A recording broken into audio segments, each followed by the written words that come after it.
Sorry about that, guys. Thank you, though, for coming back. So, what the hell is with... Okay, am I the only person that this happens to? Like, significant other is calling. You see I have Do Not Disturb on for a reason. You call. Okay, if it's an emergency, like, I get it. Don't call and, like, try to get through my Do Not Disturb. And you're like, oh, where you at? Where you going? Wait, what's happening? Like, what the fuck? The Do Not Disturb is there for a reason, guys. Utilize it. Anyways, let's get back to it. So, like I was saying, Steelers just not as good as far as defense when it comes to not having TJ Watt on the field. The Bills, while their offense has not looked as good as it did, in years past, a lot of that I do believe is still kind of the effect of not having Brian Daboll back there as far as coordinator is concerned. Sean McDermott likes to just really slow play this thing, and you'll notice the Bills' first half is usually pretty slow, and they'll come out pretty, gangbusters in the second half. That's almost the way every single game has gone for them, at least the second half of the season. I sort of expect it this time, except I do think that the Bills are going to come out with at least a little bit more urgency now that it's the playoffs. As far as the Steelers are concerned, if the Steelers fall down by, 10 points or more, I really don't know how they get back in this game. They just don't have a lot of explosive playmakers.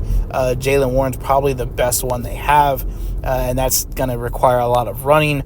On top of that, guys like Deontay Johnson, it's okay, yes, he's good, but he's not explosive. George Pickens can be explosive, but he's just not consistent. So I just see a lot of issues there as far as the Steelers being able to move the ball. You're expecting Mason Rudolph to come in here and, save your season.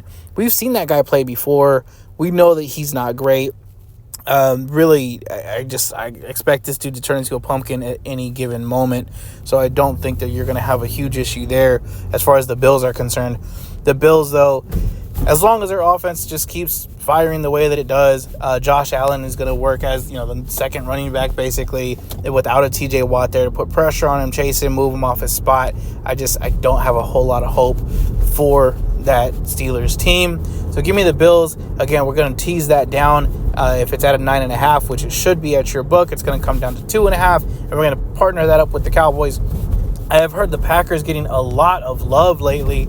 No pun intended, but that Packers team is just, they really got lucky with the schedule that they were given the last couple weeks of the season and the timing in which they played. So to get into the playoffs and to make sure that they had their seed there, they had to beat the Bears the final week of the season. It's a divisional game. You're playing a Bears team that was, obviously not a winning team, is not a playoff team at least. Great. That was probably the best one they had the last couple of weeks of the season.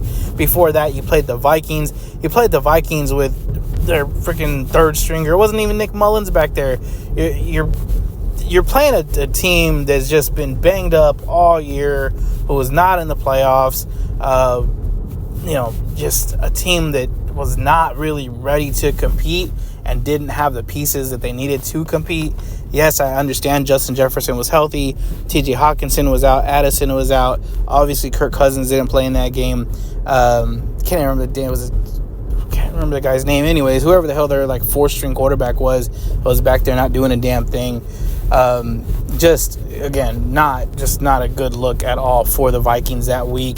So I'm not really giving a whole lot of credit to the Packers for winning that game. They also beat the Raiders. Raiders who, again, without Josh Jacobs, interim possibly, end up as a head coach, and just, again, not super convincing wins, in my eyes, at least. I mean, maybe, someone else thinks otherwise. You give me those 3 wins, I say great. If you are even like a, middle of the road kind of team, you should be winning those games. And again, I'm just not really giving them a whole lot of credit for that, and I'm sorry. But it's going to be a huge step up in competition to go from those Vikings and the Raiders and the Bears to, 12-5 Cowboys team who's been playing lights out. You're playing in Dallas.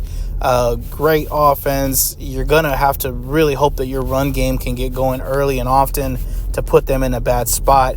I don't see it happening. And I don't think the Packers defense can do much in the way of slowing down that Cowboys offense, especially if CeeDee Lamb gets going. Either way, guys, give me the Cowboys on that teaser as a pick 'em. And those are my favorite picks, guys. The Rams +3 I do like. I did bet personally. Same thing with the Chiefs -3. It is currently at -150 if you want to buy that down. But those are the extra picks. We can go into that at a later time. But for today, I want to leave off with that. And I will see y'all soon. I'll put another video out tomorrow morning going over the rest of those. Y'all have a good day. Enjoy the playoffs. And go make some money out there.